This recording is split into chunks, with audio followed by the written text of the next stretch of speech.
인천대학교 무역학부 옥동석입니다.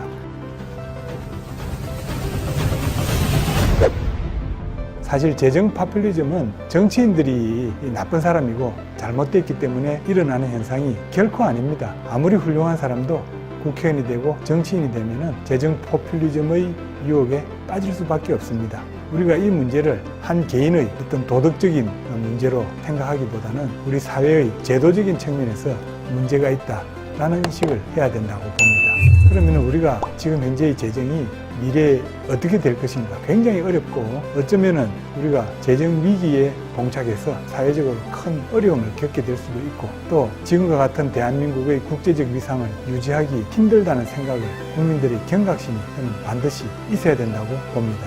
그럼 이런 재정 관리를 제대로 하려면 저는 크게 세 가지가 필요하다고 봅니다. 첫째는 우리 한국의 돈이 기축통화가 될 수 있을 정도로 국제적인 수용성이 커져야 합니다. 지금 현재 정부는 우리나라의 국가 채무 비율을 OECD 전체 국가들의 평균과 비교해서 큰 문제가 없다고 말하고 있습니다. 우리나라의 국가 채무는 지금 40%대입니다. OECD 국가들의 평균은 90%, 100%입니다. 기축통화 국가들은 국가 채무 비율이 높습니다. 그 나라들은 재정이 어려우면 돈을 찍어내면 됩니다. 그런데 비기축통화 국가들은 그렇지 않다는 것을 잘 알고 있습니다. 그들 나라들만 모아서 국가 채무 비율을 계산을 해보면 50%밖에 안 됩니다. 우리나라랑 거의 유사한 수준입니다. 그런데도 우리가 앞으로 60% 여유가 있다라고 해서 재정 지출을 방만하게 하면은 저는 어떻게 될까 사실 걱정이 큽니다. 그 다음 두 번째로는 재정을 잘 관리하려면 금융시장을 잘 관리하고 있어야 됩니다. 국내에 여유 자금이 많을 때 우리가 금융시장을 선진화하는 그런 정책과 노력을 해야 되겠다는 겁니다. 지금 현재는 우리가 인구 고령화되고 많은 사람들이 은퇴를 하게 되면은 그분들은 소득이 없으면서 이제 소비를 해야 될 지경에 이르게 됩니다. 가지고 있던 금융자산들을 소비로 전환해야 됩니다. 그러면 국내 여유 자금이 줄어듭니다. 그때 정부가 재정적인 국채를 발행하고자 할 때 그걸 어디서 소화해야 됩니까? 국내에서 소화하지 못하면 해외에다 손을 벌리게 됩니다. 그렇게 되면 그리스와 같은 사태가 나타날 수 있다는 겁니다. 그러면 이제 우리가 현재 우리 재정 상태에서 어떤 문제를 가장 우선적으로 처리해야 되는가 이 문제를 말씀드리고자 합니다. 우리나라는 하나의 어떤 정책 사업이 미래에 얼마만큼의 재정 부담을 가져오는지 또 그것이 미래에 어떤 경제적 효과를 가지는지에 대해서 거의 분석하지 않습니다. 즉 어떤 선거 공약 사업이 하나 있으면 당장의 현실만 생각하고 있지 그것이 미래에 어떤 부담을 가져올 것인지를 공식적으로 추계해서 알려주는 기관이 없습니다. 그나마 유일하게 하고 있는 기관이 국회예산정책처가 그런 역할을 부분적으로 하고 있습니다. 장기 재정 전망을 하고 있죠. 그런데 그 장기 재정 전망의 내용을 들여다보면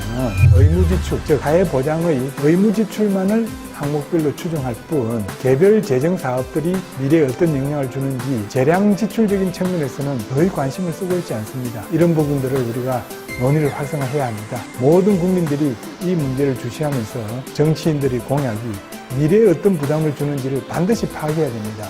그래서 저는 재정 문제에 대해서는 좀 정치 중립적인 논의가 활성화되어야 된다고 봅니다. 이념적으로 막 갈갈이 흩어질 것이 아니라 재정 문제에 대해서만큼은 우리 모두가 우리 국가를 지탱하는 기반이라는 것을 알고 국가의 장래에 대한 국가가 쓰는 돈들 즉 재정에 대해서는 미래의 부담을 면밀하게 살펴보는 노력들이 필요한데 그래서 저는 문제에 대한 정치 중립적인 시각을 가지고 전문성을 발휘할 수 있는 사람들이 위원회를 구성을 해서 이슈들을 사회적으로 적극적으로 제기함으로써 우리 국민들이 선거에 대한 결정을 할 때 이 부분을 감안해서 정치인들을 선택할 수 있는 그런 역량을 키워가야 된다고 생각하고 있습니다. 당장으로는 국회예산정책처의 정치적 중립성을 강화해야 되겠다. 지속적으로 우리 사회 이슈로서 던지고 그러면서 우리 국민들이 깨닫고 국가의 장래에 대한 책임 있는 의사표현도 하고 결정도 할 수 있어야 된다. 저는 이런 일들이 꼭 이루어지기를 희망하면서 지금까지 경청해 주셔서 감사합니다.